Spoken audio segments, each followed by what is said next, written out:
কেমন আছো সবাই? আশা করি সবাই ভালো আছো। আমার এই ভিডিও মূলত এসএসসি 26 ব্যাচকে কেন্দ্র করেই। তো এসএসসি 26 ব্যাচের পরীক্ষার আর বেশি দিন নেই। আর তো আমি বেশি কিছু বলবো না, তোমাদের উদ্দেশ্যে আমি কয়েকটা কথা বলবো। প্রথমে আমি তোমাদের এই শর্ট টাইমে বা একদিনে তোমরা কী কী করবা এবং তোমাদের পরীক্ষার এবার অবস্থা বা পরীক্ষার তোমরা ইতিমধ্যে দেখেছো তোমাদের পরীক্ষা কীরকম হবে বা তোমাদের পরীক্ষার বিষয় নিয়ে শিক্ষামন্ত্রী অনেক কিছুই বলেছে। তো আমার রিকোয়েস্ট, তোমরা শর্ট টাইমে তোমরা আরও কোনো এডটেক প্ল্যাটফর্মে ভিডিও দেখো না। তোমরা যত পারো এই শর্ট টাইমে তোমরা যতটুকু পারো সম্ভব পড়ার মধ্যে দাও।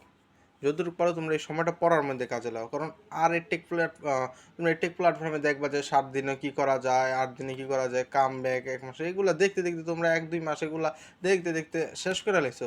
যদি একটা স্টুডেন্ট সময় না পায় পড়তে, যদি সে নিজেই না পড়তে পারে, তাহলে ভিডিও দেখে কি সে পাস করতে পারবো? সে ভিডিও দেখলো, যদি সেটা নিয়ে তাই বিশ্লেষণ, সেটা নিয়ে তুমি সে খাতা কলমে নিয়ে নাই বসলো, সেই ভিডিও দেখে কী করতে পারবো? তো তোমরা এই 1 মাস 2 মাস ধরে অনেক ভিডিও দেখছো। আমার রিকোয়েস্ট, তোমরা আর কোনো এডটেক প্ল্যাটফর্মে ভিডিও দরকার নেই দেখার। কারণ তোমরা দেখছো ইতিমধ্যেই, আমার যেটা ধারণা। যদি না দেখে থাকো, যদি কেউ না দেখো, তখন সে দেখতে পারো তার মানে রিভিশনের জন্য বা তার পড়ার জন্য। আর যারা দেখা থাকছো তাদের আর লাগবো না। আমার ম্যাক্সিমাম কথা, এই শর্ট টাইমে তোমরা যতটুকু পারো ততটুকু তোমরা পড়ার মধ্যে দাও। খাতা কলম নিয়ে বসো, পড়ার মধ্যে সময়টা দিলে তুমি যখনই কিছু করতে যাবে তখনই তোমার সমস্যাটা তুমি বুঝবা যে আমার এই সমস্যা। তখন ওই স্পেসিফিক সমস্যাটা নিয়ে তুমি ইউটিউবে যাও, সেখান থেকে কয়েকটা ভিডিও দেখো, দেন আবার এসে পড়ো। ওই 3-4 ঘন্টার লেকচার, যদি শর্ট টাইমে কোনো এমসিকিউর ভিডিও দেখো, দেখবা যে প্রায় 1.5 ঘন্টা 2 ঘন্টার একটা ভিডিও থাকবো পুরা বইয়ের। তারপরে যে কোনো বিষয়ে তোমরা দেখতে যাবা, হিউজ পরিমাণে সময়টা লাগবে। তো ওই সময়টা আমি চাইতেছি তোমরা এখন তোমাদের এখন নিজেদেরকে দাও। তোমরা এখন পড়ালেখাতে দাও। তোমরা যখনই সেই বিষয় নিয়ে পড়বা, তখনই তোমরা তোমার সমস্যাটা বুঝতে পারো, ঠিক আছে? যত পারো ততটুকু তোমরা সময় দাও, এটা হলো আমার মূল কথা। আর তোমরা আর কোনো টেক প্ল্যাটফর্মে ভিডিও দেখো না। যদি কোনো সমস্যা হয়, তখন তোমরা এই সমস্যাটা নিয়ে হালকা পাতলা ভিডিও দেখা তোমরা আবার পড়তে বসো। এখন ওই 2-3-4 ঘন্টার ভিডিও দেখা যতটুকু দেবে, আমার মনে হয় সেই সময়টাই তোমাদের একবারে জলে যাব, একবারে বৃথা। এটা হলো মেইন কথা। আর একটা হলো, তোমরা যত পারো নিজেদের পড়ার প্রতি সময়টা কীভাবে বের করবে, এটা তোমরাই ভালো জানো।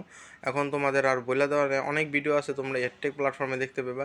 তো এখন নিজে যদি সময় না দিতে পারো, যতই ভিডিও দেখি আমরা, কোনো কাজ হবে না। এটা হলো মানে বাস্তব কথা। যদিও কথাটা খারাপ, কিন্তু নিজে যদি সময় না বের করি, ওই আরেকজনের সময় বের করে দিলে সে সময় অনুযায়ী কখনোই হবো না। এটা একবার চিরন্তন সত্য। তা তুমি তোমার পড়ারকে তুমি কীভাবে তোমার পড়াটাকে তুমি গুছাইবা, সেটা একান্ত তুমিই ভালো জানো, ঠিক আছে? তো তোমরা যতটুকু পারো এই সময়টা তোমাদের নিজেরই দাও, এবং নিজেরই দিলে মনে করি একটা আউটপুট, ভালো একটা আউটপুট পাইবা। তোমরা অবশ্যই পরীক্ষাটা তোমাদের অনেক পরিমাণে মানসিক চাপে যাইব। কারণ তোমরা ইতিমধ্যে অনেক ভিডিও দেখে ফেলেছো, আমাদের শিক্ষামন্ত্রী, নতুন শিক্ষামন্ত্রী অনেক কিছু বলছে। তো তার সেই কথাবার্তার তোমরা মানে আমার যেই মতামত, এবারকার স্টুডেন্ট মানসিক চাপে প্রচুর পরিমাণে মানে ফেস করব।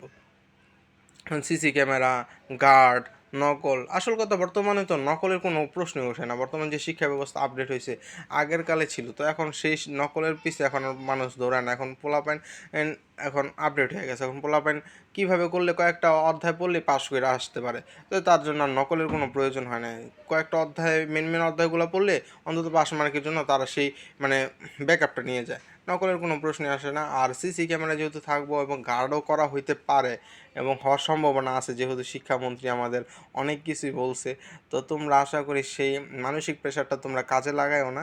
তোমরা জাস্ট রিল্যাক্সে যাইবা, মনে করবা যে তোমাদের মানে স্কুলে তোমরা পরীক্ষা দিতেছো, আর তোমার সামনে সিসি ক্যামেরা থাকুক আর যাই থাকুক, তোমরা ওটা তোয়াক্কা না করে পরীক্ষাটা দিও। যদি তুমি ভাবো যে সিসি ক্যামেরা হ্যাঁ কী হবো, তখন কিন্তু তোমার পরীক্ষা পারা জিনিসও তুমি ভুল করবা।